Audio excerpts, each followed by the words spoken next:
people say to me, oh, should I study with music? All right. And that's common. How about this one? Should I study and chew gum?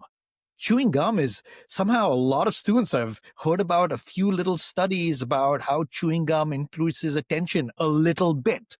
And that's why I say that effect size thing is great. Sure, some studies show that chewing gum, especially mint, will increase your attention a smidgen. But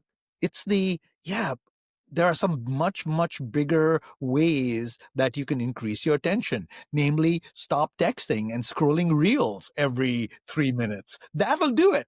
The effect size of not scrolling TikTok is probably many, many more times than you popping some gum in your mouth. And that's why that is so important to keep in mind. Well, and you mentioned something too about music, and you hear about the Mozart effect, and that certain types of music will help you focus and concentrate more than others.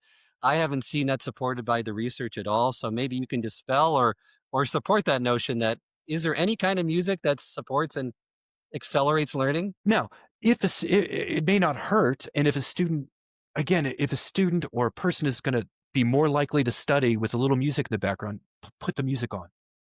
I mean, that's the big effect size. Am I engaged at all? Now, I would assume, and I have not done research on this, maybe Regan knows more about this. I'd assume once that music is distracting, then it's going to hurt more than it helps. But no, the Mozart effect and so forth, that's certainly, there's no evidence to really back that up. Yeah. In fact, there's a lot of evidence to show that, in fact, it doesn't. It's not a real thing. It sounds great, right? It's sexy, but it's not real.